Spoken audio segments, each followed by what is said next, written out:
Lorde has come back from a 4-year silence to bare her soul, but has somehow ended up saying everything and nothing at the same time, all while making people extremely angry about the, shall we say, careless comments that she has made about a variety of sensitive issues, first and foremost being her bizarre relationship that she has to Pamela Anderson's sex tape. And look, here's the thing. I love Lorde. I really do. I'm very excited for Virgin. I love What Was That. I think she's one of the most important pop artists of our generation. But this profile in Rolling Stone, where all of these quotes came from, her first interview in a really long time, is kind of a mess.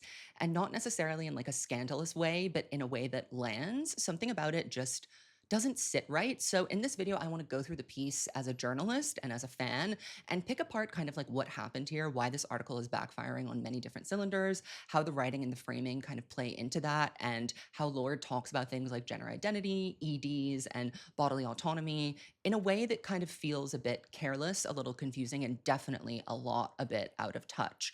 I also want to talk about how the piece handles vulnerability and how it kind of aestheticizes suffering. And even though Lorde is saying that she wants to be transparent in this new era of hers, there is still this weird gap between what she's saying and what she's doing. And I just want to be clear that this isn't a takedown, it's not hate. This is just me trying to understand why an artist that I love has gotten so lost in the fog of her own myth, and why that matters when you're putting your whole self out there again. And before we get all the way into this video, here is a message from the sponsor. Divas, do I have a fun giveaway for you today? My friends at Bellesa are giving away a free toy or a gift card to every single person who signs up through my link. Yes, everyone. Just click the link in my description and something will be on its way to you. Bellesa is a bi-woman company focused on sexual wellness, and they built a whole brand around empowerment, exploration, and celebrating your sexuality without shame. Their designs are incredibly sleek, super discreet, and created with inclusivity in mind. Everything is rechargeable, waterproof, and intentionally quiet. They're ergonomically built to sit comfortably in your hand, and they come in adorable charging cases that make storage and travel surprisingly easy and discreet. You'll just have to click the link in my description to see what I mean. Everyone who signs up gets a free toy or a gift card, no strings attached. It's thoughtful, it's empowering, and it's a really cool way to treat yourself. Thank you so much to Bellesa for sponsoring this video. Go sign up, claim your gift, and enjoy the surprise. Bellesa's got you covered. I haven't done a Journalist Reacts to series in a while. I love to do this with pieces of long form music commentary. Unfortunately, there isn't that much of that going around these days. So I think that Lorde is in a really interesting position, making this her first kind of entry, her on the record entry of telling us what this album is about and what it's going to be beyond the song. And the promo campaign for this entire record cycle is kind of befuddling to me. It's drop the music video, do the Rolling Stone profile, and not much else. So there's a new song coming out soon, which I'm excited about, and I'm looking forward to hearing that. If you're new here, my name is Zach. I'm a Swiftologist. I make thoughtful weekly videos about pop culture, and I'm actually wearing an outfit that I was going to wear on the Snares tour, which by the time you're watching this starts in 2 days, but I decided to leave it at home because it is a little too hot and stuffy. But all that to say, evolutionofsnake.com to get tickets. New York, there are like literally 2 or 3 tickets left for the first show of our entire 10-city tour, and there are still tickets available for the dates other than DC and LA. So come and see us, get your tickets. We're so excited to come and hang out with you. We're coming to Boston, we're going to Chicago, we're going to Madison, we're going to Atlanta, we're going to Nashville, we're going to Seattle and San Francisco, and we're really excited. So go get your tickets. Thanks. I think the best way for me to go about doing this is just to read it with you and kind of give you my thoughts as we go along. So let's begin with the very beginning, of course. This is how we're meeting Lorde for the first time after she has, been ignoring the press for 4 years. On an unusually freezing April day in New York, the wind rustles through the cracks of a window AC unit in an apartment high above the streets of the West Village. It's an unpretentious 2-bedroom, and with its taupes and earthy browns, it feels homey and lived in.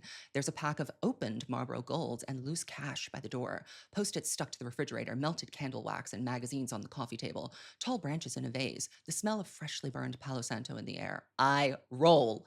The wall next to the fireplace is filled with rows and rows of books, with space on each shelf reserved for more. I think there's a very intentional framing of Lorde as being someone who is sparse, someone who is a thinker, not an owner, not a collector, not a hoarder. She is a cool girl. It's taupe and it's earthy brown, and there's a open to Marlboro Golds because cigarettes are cool again. We'll get into that in a second. And loose cash by the door. People are very attached to this idea of a disconnected Lorde, of a young person who is out of touch with the young people around her, living in like some sort of rarefied artist ingenue space. And the ingenue myth is something that is actually very important to understanding Lorde's psyche. I think that when you are raised to believe that you have this preternatural ability, you can kind of get a bit stilted when you are an adult. I think Taylor writes about this very beautifully on Nothing New. How can a person know everything at 18 and nothing at 22? It is a difficult, tricky balance to walk, and Lorde was certainly in her teens heralded as this like incredible forward-thinking artist, melodrama and pure heroine. But when she kind of became an adult and gave us her first adult record, Solar Power, it was a flop. It flopped. And I know that her fans will like go crazy in my comments and say it was amazing, blah, blah, blah. But it was a commercial and a critical disappointment. And I think that Lorde definitely hints at a few things that explain why in this piece. But this ingenue space that Lorde lives in of believing that she is a little bit more talented, a little bit more different, like not like the other girls, that is a very important part of her character. And I think it's what people find very off putting about her. I don't necessarily find it off putting all the time because there is truth to it. She is very, very talented. But now she's not like the preternaturally talented 19-year-old. She's a 28-year-old who needs to just make music. And you'll see a lot in this piece. There's a focus on youth and on Lorde reconnecting to her teen self. And I think that's because she had a higher opinion of herself then, and the world had a higher opinion of her too. So that's just kind of an important thread to keep in mind as we go through. It was here that she read, partied, and let the dishes pile out while writing songs for Virgin, her first album in 4 years. Recently, she hosted a party for her 28th birthday here. Sometimes she'll have sleepovers with her younger sister, yada, yada. Lorde has made a habit of embracing the things that make her feel her age, not true, and sometimes even younger, those things. I don't think I'd smoked a cigarette in a decade, she says, sitting cross legged on the couch in a gray t shirt and dark jeans. All of a sudden, I was like, should I just try it? Felt like what a teenager does. Girl, do we need to be doing casual cigarette propaganda in every mainstream publication from every cool artist? Charlie's doing it, Addison's doing it, Kesha was just doing it, Lorde is doing it. She's basically being like, I was never a smoker, but I'm just gonna pick it up like for the vibe and for the bit. And unfortunately, it seems that we've forgotten that smoking kills, and smoking is not cool. Smoking is actually deeply loser behavior.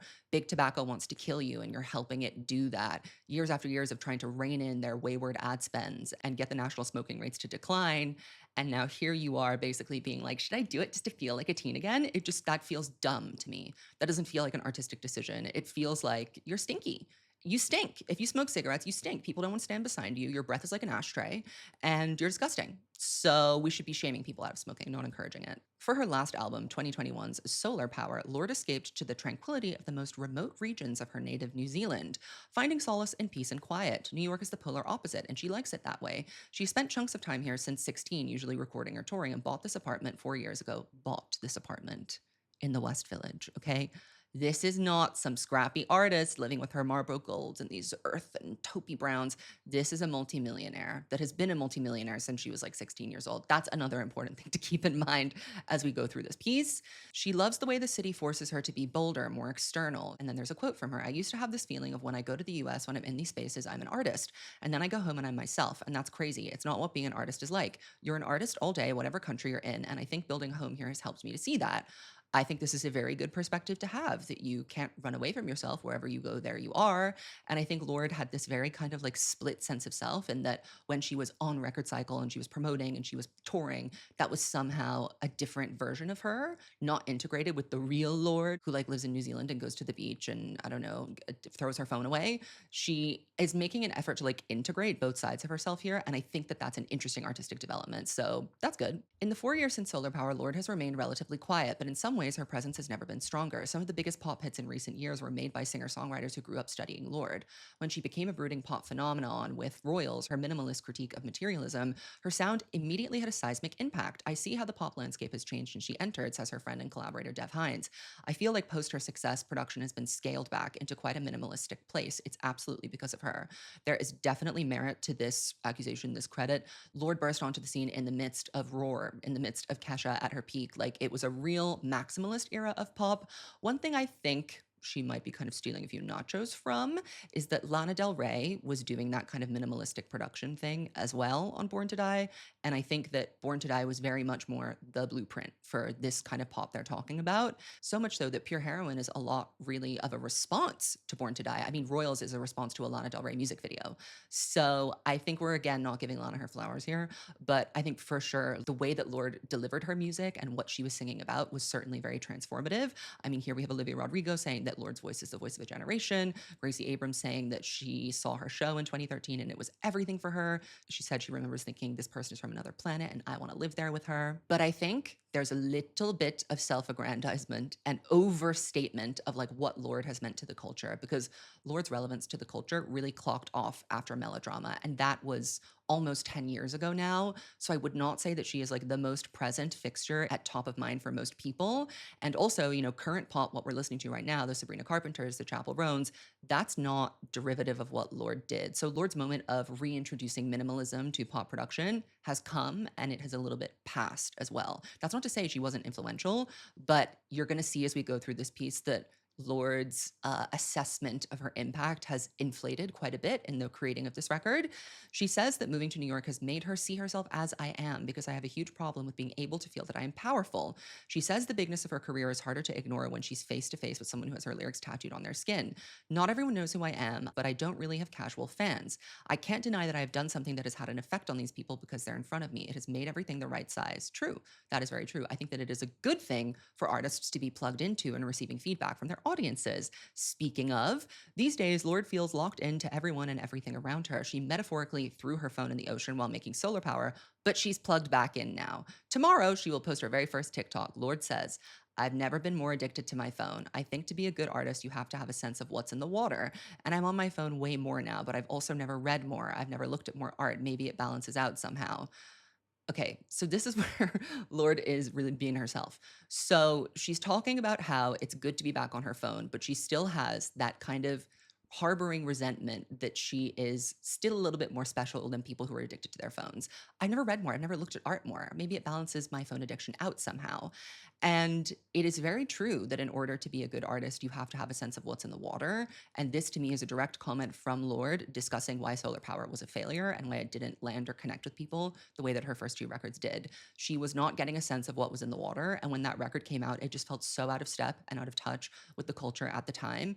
But also, more importantly, like when you create anything from a vacuum, it tends to feel a little bit self-serving and insular and not widely applicable. Pop needs to be popular. That's part of the deal of being a pop artist, is that the music has to resonate widely somewhere.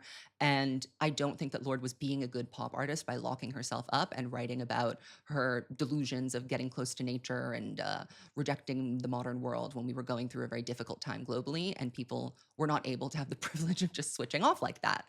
So that's just a little example, I think, of how the out of touchness can leap. So then the writer talks a little bit about the album, how Lorde has described it as feral and wild. As we talk in her apartment and around the city, Lorde often repeats how terrified she is to open up about the album and to let the world hear it. There are songs she forebodingly describes as rugged, vulnerable, and messy, fitting for an artist who's unlearning the conditioning that taught her to be digestible and good. She goes on to share a quote from Lorde. There's going to be a lot of people who don't think I'm a good girl anymore, a good woman. It's over, she promises, eyes bright and full of fire. It will be over for a lot of people, and then for some, I will have arrived. I'll be where they had always hoped I'd be. This is the first inkling that I got that the writer is like not actually editorializing this piece at all. And something that I like about celebrity journalism and profile is that this is a medium where celebrities don't actually just get to have complete control of the narrative. Like, you as the writer can inject your perspective, you can ask questions, you can actually on the page grapple with what they have said in your own words. There's very little of that going on here. It is really kind of like straight reporting with a very generous heap of praise. So it doesn't fulfill that kind of biting journalism that I like to see from music reportage in this way. But, it allows Lorde's quotes to stand on their own and to let Lorde speak for herself. And that actually is more of a disservice to Lorde than it would have been to have encouraged the writer to be a little bit more curatorial in terms of what they were presenting and how they were presenting it. Because here, I'm not really understanding what Lorde is saying. She's saying that there are going to be a lot of people who don't think I'm a good girl or a good woman anymore. It'll be over for a lot of people. But Lorde is not one of those artists that I would ever say has really been positioned as like a good girl, this beacon of value somehow. I think she may hold herself in that regard.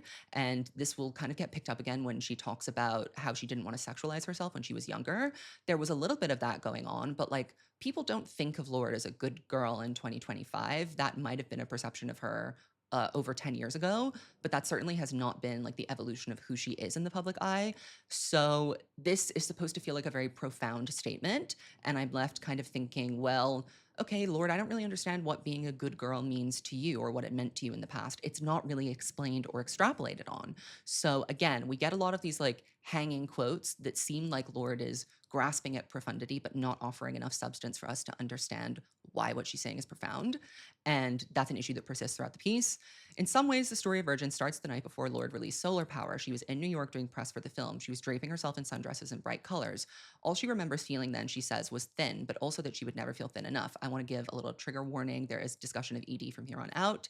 I felt so hungry and weak, she says. I was on TV that morning and I didn't eat because I wanted my tummy to be small in the dress. It was just this sucking of a life force or something. So I want to read you what Lorde has said about her ED because I think it's more important that it comes out in her own words than mine. And then I'll kind of give you my take on how it was represented here. She was unhealthy, starving herself and obsessing over her size, but not so visibly that it would ring alarm bells for anyone around her. She was consumed with counting calories and monitoring her protein intake. Lorde watched her body get smaller. By the time the North American leg of her Solar Power tour began in April 2022, she still hadn't admitted to herself that she had an ED. Before she embarked on the tour, she set out to fix a different part of her life, the debilitating stage fright she'd grappled with since she was a 5-year-old doing community theater. The solution, it turns out, was MDMA and psilocybin therapy, a form of PTSD treatment that researchers are still fighting to get approved by the FDA. Over the course of many sessions between 2022 and 2024, Lorde would take one of the psychedelic drugs and let the euphoria free her body and mind. I'm going to talk about the ED stuff in a minute, but I want to talk about the hallucinogens thing. It is never interesting to hear from a celebrity who has done hallucinogens. Like, show me celebrities that have done hallucinogens that weren't the people that did it for the first time and created the genre of like trippy rock or whatever it was, and have actually come out with something interesting to say. This is why Sabrina says to Shawn Mendes on Short and Sweet, I promise the mushrooms ain't changing your life. And Lorde definitely likes to, recalibrate after releasing an album and go away and live her life and then come back and make all these pronouncements about what living actually is, what living should be, how she is living.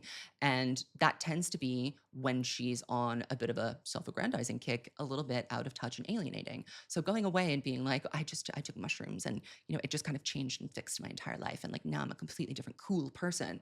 It's like, okay, well, that isn't really a relatable or an understandable or an accessible experience for most people. So it just ends up sounding like celebrity nonsense. So she goes on to talk about how she doesn't know how these two things can be true, that I'm having this really amazing, rich experience of playing the shows on the Solar Power Tour and meeting these kids. And yet I'm also looking at the pictures afterward and feeling deep loathing at the sight of my beautiful, tiny tummy. There's a romanticization there, even still in what she's saying. It's a little concerning, thinking it was so unforgivable what I had allowed it to become. Okay, I'm just going to skip ahead very briefly here and just round out the conversation on the ED. So then Lorde goes through a breakup and she is doing mushrooms and she is trying to learn how to face herself. And in this moment of time, she realizes that her obsession with thinness was controlling her life and that she needed to find a path out of her disordered eating habits. It was the first time she could see a way out. It's still a journey, she says, to return to her old self, to someone who had a healthier relationship with food and with her body. Her return began when she started to see the compulsion to count and track as a kind of self-imposed mission to keep herself small in various ways. There's a quote then. Once I stopped doing that, I had all this energy for making stuff. I could see that if I cut that cord, maybe I would get something back that I needed to do my work. And it was totally true. I got it all back and way more. What I think is interesting to point out here is the relationship that she has between her ED and her productivity. So the way that she talks about her ED overall on the surface is she's doing what a lot of celebrities do when they talk about their mental health struggles and specifically EDs, narrating her personal journey. There's hunger, there's shame, there's calorie counting, and then eventually a breakthrough, a recovery arc. And I want to be clear, I'm not saying that Lorde shouldn't talk about that. I think it's incredibly important to demystify these experiences and, secrecy makes you sick, etc. But the way that she's talking about it here feels a little bit incomplete and maybe even a little bit reckless too, because this is the thing with the celebrity ED stories. They almost always center the individual. It's about their body, their mirror, their pain. There's almost never really a discussion of like the broader cultural or systemic forces that shape this behavior. And especially in Lorde's case, because she's a pop star, that feels like a very glaring omission. She's one of the most scrutinized women in pop music. I mean, she's very famous. Her body has been public property since she was a teenager, but there's no reflection here on like how fame, image, touring, press, performance, competitors, how any of that might have influenced or exacerbated her disordered eating. And that's not really a small thing to skip over. It's kind of the thing. That omission does kind of make the whole narrative feel like it's happening in a vacuum. And again, maybe that is genuinely how it was for her. Some more editorializing from the writer could have shed some light, some pushing questions, probing her a little bit deeper. But it also feels like there's a missing middle point here. Like she's oversharing the symptoms and undersharing the context. There's a lot of interior detail, what she wore, how she felt, the hunger, but there isn't an attempt made to connect it to the world that she lives in or the industry that she's in or the standards that she as a woman in the public eye is held to. And I think that's where this becomes a little reckless. EDs don't just happen. They're not random. They're deeply shaped by social pressures and gender roles and beauty standards and, yes, the entertainment industry. So when a pop star talks about hers like it's just a personal demon that she just had to kind of shake off or grow out of in order to get back to work, it kind of flattens the complexity of the issue and a little bit reinforces the idea that the solution to an ED is just personal resilience. Get back to work. It's in a weird roundabout way kind of a bootstrapping mentality. And this is the line that really kind of embodies that for me. Once I stopped doing that, I had all this energy for making stuff, which I mean, there it is. Healing not because it was necessary or because she was suffering, but because it was maybe getting in the way of her being productive. And that framing does kind of turn the recovery into the career move. And I get it. She's an artist. Like making things is how she processes life. It's not like she can separate her work the way like a 9 to 5 have or a severance worker can. But it's a little jarring to go from I was starving myself and hated my body to once I got over it, I could write better songs.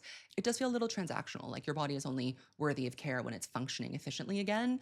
And this isn't just a Lorde problem, by the way. This is a wider issue in how we talk about mental health in public. Struggle is usually framed only as noble if it ends in output, in a recovery. But to the public, recovery is only legible if it's useful. And what gets lost in that narrative sometimes is that the reality of it is healing is messy, it's nonlinear, and it's often not generative. Sometimes you recover and you still don't write anything, and that is very much okay too. So yeah, I'm really glad that she's feeling better. I am not the authority on how people should speak about EDs in public. This is just kind of my take on one of the ways in which I feel that Lorde is alienating her audience. Here's a really interesting thought that I hope gets probed on the album and that made me think positively about like what we could have to come with content. So Lorde is talking about her breakup with her longtime boyfriend, who she met when she was a teenager, signed to his label. He's 17 years older than her. I'm gonna leave that one for the audience. You decide whether that sounds like a good and healthy relationship. So basically, she had this breakup, and in that breakup, she had this realization. She says, I had this feeling that I had never been alone. There'd always been someone, not even necessarily a romantic partner, and often that was an older person. I was always choosing someone to be God. She chalks up that tendency to her career, one that uprooted her when she was a teenager. It was a pattern I found myself repeating, she says. I think because of leaving home so young and not quite being ready to be on my own. But I had this very acute sense that I needed to be alone to really meet myself. Now, I've been saying this for a while, but I think that any form of child stardom is abuse. Like, I think that it is abusive to subject a child before they're an adult with the full faculty of decision making powers, to subject them to the public, even when they are preternaturally talented, even when they are gifted, even when they are a genius. So I think that she is kind of trying to reconcile the fact that this was both something that she really wanted and also something that really traumatized her and impacted her ability to grow up to be a healthy adult. And I think that having this realization that it wasn't always a romantic partner, she was always kind of looking at someone to be God, to be the fated hand that controls her life and removes responsibility from her hands for what's happening to her.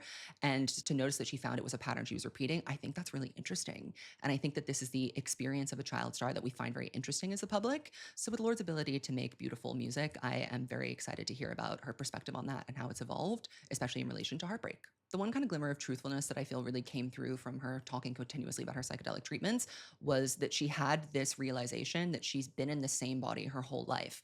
I was like, these arms climbed the jungle gym and they held an award on the TV show. I think that this is a really interesting and thoughtful exercise for all of us to have, to remember that the body that you had that did all of these things that felt fun and free and careless and supportive and strong when you were younger, that is the same body that has carried you through to exactly where you are today. This anecdote is a lot more revealing about how the psychedelics may have helped her recover from her ED than whatever it was we were talking about earlier. So again, the kind of the ordering of the piece is a little bit strange. It's definitely not thematically organized. All right, so now we get into her talking about gender. From there, she experienced what she calls the ooze, the act of letting herself take up more space in everything she does, whether physically or creatively. Doing so opened the floodgates of her own identity. My gender got way more expensive when I gave my body more room, she explains. This is something her kids, the fans, have been picking up on, noticing the more masculine touches to her wardrobe and glimpses they've seen of her this past year. She wants to talk about it more, but not today. This is kind of the central thesis, I think, of the way that Lorde has been talking about gender and gender expression in this album rollout. She wants to talk more about it, but not today. She wants to throw the match and light the fire, but she's not really interested in putting the fire out or like watching the fire develop and seeing how it goes. I think I'm going to talk about the themes rather than going completely chronologically through. So I'm skipping forward a bit to review the moments where Lorde talked about her gender in other places in this article. There were expectations placed on Lorde about how a girl becoming a young woman should act. It was another way that she made herself small, trying to please the world and be good. But as she oozed, she redefined herself and saw that her gender identity could get bigger too. On Virgin's opening track, she lays the tale of her rebirth bare. Some days I'm a woman, some days I'm a man. Okay. I ask her how she identifies now, what it means, and how it's changed. Chapel Roan asked me this. Why am I not surprised that Chapel's at the scene of the crime? Of course, Chapel's going to ask that question because Chapel's like, spit it out. You need to start making things clear because we don't know what's going on. She was like, "Are you non binary now?" And I was like, "I'm a woman, except for the days when I'm a man." I know that's not a very satisfying answer, but there's a part of me that is really resistant to boxing it up. Though Lorde still calls herself a cis woman and her pronouns remained unchanged, she described herself as in the middle gender wise. In some ways, she feels like her teenage self again, back when her friends were mostly boys and there was a looseness in how she dressed and acted. So, again, this whole article is giving stilted adolescence. She also talks about the What Was That music video feeling like a school project. I think she wants to reconnect with her younger self because, again, that was a version of her that brought her a lot of success and that people saw a lot of merit and value in. And it's easier to kind of try and revert to that version of herself than it is to dig her heels in and figure out who she is now. That's not to say that's not what she's doing, but it seems like she's making an attempt to do that through reconnecting with her older selves, which is not a bad thing to do, but it means that a lot of her expressions sound very juvenile. Her discussion of gender is extremely rudimentary and extremely juvenile. I mean, she goes on to describe that the moment she knew that her gender was expanding was when she tried on a pair of men's jeans. Her producer wrote back saying, "I want to see the you that's in this picture represented in the music." This is before I had a sense of my gender broadening at all. She's wearing jeans. I'm sorry, am I missing out on something revolutionary here? Now, here is the most insane part of that to me. When Lorde wrote Man of the Year, she was sitting on the floor of her living room trying to visualize a version of herself that was fully representative of how her gender felt in that moment. What she saw was an image of herself in men's jeans, this time wearing nothing else but her gold chain and duct tape on her chest. The tape had this feeling of rawness to her, of it not being a permanent solution. "I went to the cupboard and I got the tape out and I did it to myself," she tells me. "I had this picture staring at myself. I was blonde. It scared me what I saw. I didn't understand it, but I felt something bursting out of me. It was crazy. It was jagged. There was this violence to it." You put duct tape over your chest and you're wearing baggy jeans. Revolutionary. Of course, the writer interjects very briefly to give sort of like a weak, half-hearted attempt at acknowledging that there are like bigger issues in the world than Lord discovering men's jeans. She says, "I don't think that my identity is radical, to be honest. I see these incredibly brave young people and it's complicated. Making the expression privately is one thing, but I want to make it clear that I'm not trying to take any space from anyone who has more on the line than me because I'm comparatively in a very safe place as a wealthy cis white woman. If you feel as though you were just hit by a barrage of nonsense, you are not alone. This is an extremely baffling exploration of whatever it is that Lorde is trying to talk about here. Doesn't this remind you a lot of what Harry Styles was doing, except with more like tortured metaphors in Palo Santo? She might be using bigger words to describe what's happening here, but the substance of what she's saying is very surface level. And I haven't seen anyone call this queer baiting. Why? Is that because she is name dropping gender identity specifically and saying the word masculine a few times? The truth is that Lorde is doing what a lot of pop stars do now. She's flirting with the aesthetics of fluidity, the language of expansion, of androgyny, of feeling like a man without like confronting what that means. And I'm not saying that Lorde has to be trans or non-binary or come out or make some big declaration. I'm just saying, can we not pretend that this is groundbreaking or that there is some profound artistic statement to be made by reiterating things that we already know? What's kind of ironic here is that her whole idea of this ooze of uncontainable expansion of self ends up really kind of reinforcing to some extent the same binary that she claims to really want to break or have been held back by. She's still using masculine and feminine as like very fixed poles, and her exploration of gender is bouncing between the two of them. It's not like an oozing, it's really like a ping pong. If it were just an annoying lordism, that would be fine. But at this moment, gender is not really just a vibe. People are literally, and I hate to be the Debbie Downer, people are being targeted and legislated against. And when someone with a really big platform starts treating gender like it is an aesthetic to explore for album promo, I think this might actually be frustrating for people that are invested in this issue because it kind of cheapens the conversation. It makes it harder for people who are actually risking something to have this sensation, this experience that Lorde is discussing, to be taken seriously. And I'm not saying that Lorde is evil and she shouldn't explore her gender and talk about it, like that is completely within her rights to do so. But she's doing that thing again, saying like a half thought, kind of dramatic, kind of mystical, vague statement, and then expecting it to land like this big revelation. But this is literally someone trying on a feeling, taking a picture of it, and then moving on. That's not groundbreaking. Let's move back to something positive. This is what Lorde had to say about her process of writing this music. "This is going to sound crazy, but I said to myself, we get it, you're smart, you don't need to telegraph it," she explains. "Whereas in the past, I'm really trying to craft these lyrics. This time I was like, be smart enough to let it be really basic, be plain with language and see what happens." This is a foundational lesson that they teach you in any creative writing course. I honestly think that Lorde should go to college. I think it would do a lot of good for her. What we're reading here is what most like liberal artists go through when they go to college, this gender gender expansion, this understanding that you don't need to make yourself sound smart in order to be smart. She's kind of exorciating the solar power writing aesthetic here. In the past, I'm really trying to craft these lyrics. She was trying to tell, not show. And the classic rule is show, don't tell. Show us how you feel. Don't tell us what to feel. And solar power was overwritten to the point where it was almost clinical and sterile. So I think that it is really exciting that she's had this realization that being plain with language, having an economy of words, being very selective about how you place and use your phrasing is a really important way of becoming an artist. And I think that's what made pure heroine and melodrama so good, is that there was a kind of sparseness and deliberacy to it all. Solar power felt deliberate, but in a way that was almost clinical and cold and calculating. And it seems like she's turned away from that kind of writing. So I'm very excited. I also thought it was an interesting comment that she made here about Jack Antonoff, whom she calls a positive, supportive collaborator, but it was time to shake things up. I'm very vibes based, she says. I just have to trust what my intuition says to keep moving. I think that was 100% the right decision. And I think that more pop girls probably need to follow suit. Jack Antonoff is great, and he is positive, and he is supportive, and he is a great collaborator. But I would say the number one issue I have witnessed from him as a producer and as a songwriter is that he doesn't seem to be a very good editor, and he doesn't seem to be very good at like reining people in and helping them get to their very best ideas. He wants to have all of the best ideas rather than really focusing on one or two. And I think that Lorde trying to move into an era of being more plain and being more deliberate, that it would behoove her to move away from someone like Jack Antonoff, who I think really indulges the delusion. Who knows if solar power would have been as atrocious as it was if Jack Antonoff was not all over it. She says that she loves making bangers and that someone's got to make them, and she's really proud when they come from her. I agree. I think that Lorde's bangers are incredible because they make you feel something. They really, that what was that has hit me in a way that a song hasn't hit me in a really long time. So that's why I'm still Lorde positivity. So this is how the writer describes the album. The physicality bleeds through in more than just the beats. Her lyrics on Virgin are vivid and at times grotesque, full of action and fluids and bodily functions. There's spit and mouthwash and ovulations and glimpses of Lorde riding her bike, swallowing MDMA, dragging on a cigarette. She also said that she is right on the edge of gross here as a writer. I often really tried to hit this kind of gnarliness or grossness. You tasted my underwear. I've never heard that in a song, you know. It felt like the right way to tell this whole chapter.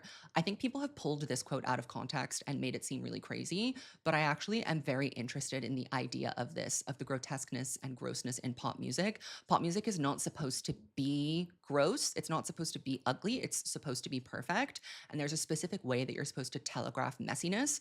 Like Charlie XCX does messiness, but she doesn't do grossness. She doesn't do gnarliness. So I'm interested. Taste my underwear. That does sound kind of gross. I'm curious to see what Lorde can come up with that. I think that is kind of a positive sign that this is at least going to be something very different from what we've heard before. Let's talk about her perspective on taking her clothes off, because again, she says here she had read an old Wikipedia entry of hers where she had said when she was very young, I have nothing against anyone getting naked. I just don't think it would complement my music in any way or help me tell a story better. The writer points out that there was a period of time where Lorde was kind of viewed as this very virtuous songwriter who wasn't taking off all her clothes, like Selena Gomez and Miley Cyrus, who were in the midst of like shedding their Disney eras. Billie Eilish actually fell into a similar position as this. She was this kind of symbol of moral purity, and her modesty was used to slut shame her peers. And Lorde says here, I remember vividly in the first year of being famous, so many people saying, it's so good you don't take off your clothes. I was up on a pedestal because I wasn't employing the same tools. And I remember being like, no, I will take off my clothes one day. Be ready. I've always known that having those qualities ascribed to me so young meant that me being more open with my body and my sexuality would carry real weight and agitate and alienate. Now, here is where we get into the kind of self-aggrandizing that, again, really puts people off of Lorde. This is the kind of Lorde that is shushing people so that she can sing Rider in the Dark a cappella.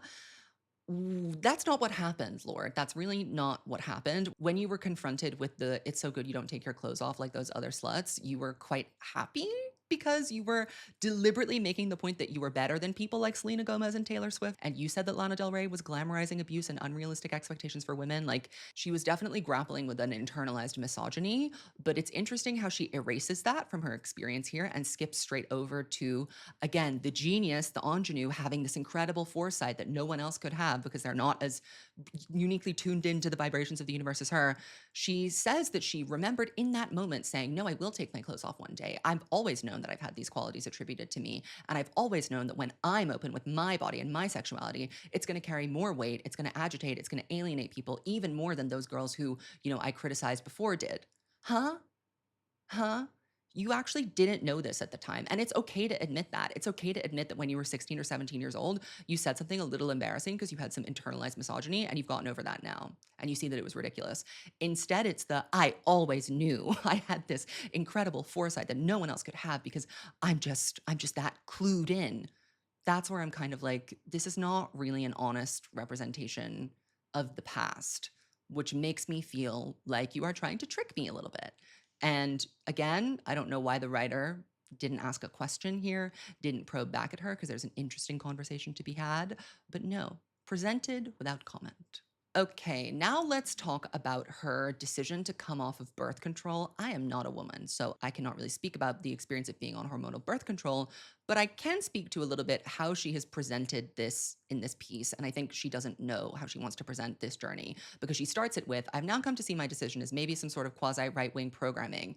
Probably should have stopped there. She says that ovulating is one of the best drugs that she's ever done, and that stopping taking her birth control allowed her to cut some cord between herself and this regulated femininity. And then she was off the map of femininity, and that allowed her to open things up. Okay. And then she got an IUD. She also notes that the best drug in the world came with bigger crashes than she ever experienced, debilitating mood swings. It was all around not a good experience for her. So she got an IUD installed. Now, what she's saying here, I don't think is some sort of revolutionary insight. I think this is what you hear when you tune into like a 3-hour podcast hosted by some guy who microdoses and thinks that his sunscreen is giving him skin cancer. It's got that like faux woke wellness girl, right? Energy that is very much big pharma is silencing your inner goddess. And I think, again, this is what people find annoying about Lorde sometimes. Not that she feels deeply or lives in her body, but that she speaks as though like she's the first person to have ever had these thoughts. Like no one's ever ovulated before and had the, oh, that was kind of intense experience. And then 2 paragraphs later, she's like, I have an IUD now. So, kind of like, what was the point of talking about this? What did we learn? I don't think that people would have cared about this if it was just Lorde being kind of annoying. But this specific rhetoric and subject that she's talking about, calling it out as a right wing talking point, that hormonal birth control is unnatural or that it numbs you or that it disconnects you from your real self, that's exactly what is being pushed by far right influencers and disinformation campaigns about reproductive health. And it doesn't really matter if she didn't mean it in that way. She says it in the same language. And Lorde is an icon to many young women. So, like, people will internalize this experience, maybe think they might want to try it for themselves. And again, when we don't articulate ourselves in a really full way, we are not really ready for the consequences of our words. Okay, now let's talk about the most insane part of this interview where Lorde really should have just shut up and eaten her nachos and shut up. As the candle burns down, Lorde recalls a moment after her second psychedelic therapy session. She found herself searching for Pamela Anderson and Tommy Lee's sex tape. She's not sure why, but she watched the whole thing. I found it to be beautiful, and maybe it's that I watched it, but I saw two people that were so in love with each other, and there was this purity. They were jumping off this big boat. They were like children. They were so free. And I just was like, whoa, being this free comes with danger. Oh my God, airhead. Airhead alert. The consequences of freedom have been on Lorde's mind a lot lately. She's realized the consequences of not taking these risks would be worse. What risks are we taking here? Is the risk that we're putting duct tape over our boobs and wearing men's jeans? Is the risk watching Pamela Anderson's extremely traumatizing sex tape and saying, I love that? Is that a risk? Is that an artistic challenge? This comment really is so delusionally out of touch, Lorde, at her very, very best. She has developed this incredibly narcissistic perspective of the Pamela Anderson and Tommy Lee sex tape. She has decided to put aside the fact that it was an extremely traumatizing situation for Pamela Anderson, who has railed against it for the last, I don't know, however many years. That's one of the first instances of revenge porn, by the way, before we even had a word for it, and the internet was really, really prolific. That's what happened to Pamela Anderson. She has also described this as an abusive relationship, and she has felt extremely violated by the publishing and the enjoyment of this sex tape, and also by reproductions of her story by TV shows made without her consent. She has spent the latter half of her career deliberately trying to decenter her sexuality. She doesn't wear makeup anymore. She is trying to really get acknowledged for her ability to act, seen in her role in The Last Showgirl. She has made her concerted effort to make her sexuality not be her life anymore. She was literally a glorified sex object for the first 25 years of her career, and she's tired of that now. She wants to be seen as a real person, and she wants to be taken seriously. You are discounting that autonomy, that personhood, by watching something that violates her and calling it beautiful. And you know that it's wrong. You're saying that it's fucked up that you watched it. Yeah, it is, because you are literally watching someone's privacy being violated, and you are re-traumatizing them by bringing it up and talking about it now. I saw two people that were so in love with each other. It's like a well-known thing that that was an abusive relationship. So to posture as though that's what love is or what love should look like, to say that it looks like she's really free as well is a hugely charged statement because from all account by all accounts that Pamela has given about this experience, she did not feel free. She did not feel free to be in the relationship, to leave the relationship. She did not feel free to consent to this tape being published. It is so myopic and narcissistic to view someone else's tragedy as your moment of personal development, growth, and realization. And the writer, shame on you for not pushing back on that because you are happy to ask Lorde about what the consequences of freedom are without explaining to her how she has violated someone else's freedom in some sort of misguided attempt to have her own. That is not good journalism. That is not good writing. And this anecdote is really unforgivable to me. This is the part of the essay where I'm like, shut up, stop talking. And that's the profile. So, the core issue to me at this profile in general is that it gestures at intensity, it gestures at transformation, at rupture, at chaos, but it rarely lands because Lorde doesn't connect the dots. She tells us that she's been through something, but never shows us how it's informed the work and never explains why that experience was unique to her. The main takeaway from this is that Lorde is centering herself in a lot of experiences that have like very little to do with her or that she has very limited understanding of. Specifically, the Pamela Anderson thing is a very good example of that. But even with the IUD conversation, like the way that she brings it up and what she specifically says about it and how she offers a very weak rebuttal against it, that is a lot of centering yourself in a discourse that has very far reaching ramifications that go beyond your personal sense of freedom. So the stakes are low for Lorde to talk about a lot of these things, but they are high for other people. And that out of touchness is very difficult to parse. She's not saying anything radical about any of these things either. There are no new ideas introduced. She's not really taking a political stance either. Not that I think that she should, but she's bringing up political topics. And she's not even really committing to a new sense of self. This is the same Lorde that we've always known, self-aggrandizing, prone to exaggeration, a little bit out of touch with society, but she definitely wants to take the airtime. And for what? We don't know because we haven't really heard anything else about the album. So that's why I think this piece landed so badly. It feels very self-indulgent, it feels very hollow, and it feels like someone who's really trying hard to convince us that she's doing something deep, but what she's really doing is just trying things on and calling it an album rollout. And I think she's kind of trying to copy the Charlie XCX Brat rollout, and that works for Charlie because it's not that serious for her. She has a sense of humor about herself. Lorde does not have that same ability to laugh, to chuckle, and it's clear she takes herself very seriously. And you may choose to engage with that or not. So, lots of things to discuss in the comments below. Again, I am not the moral authority on any of the issues that I've talked about here. This is just my perspective on why I think people are not responding well to what has been said and revealed in this article. But I'd be very curious to hear your perspective on it. So, leave me a comment and let me know, and go to evolutionofsnake.com to get tickets to the Snaros tour. I will be seeing so many of you very soon.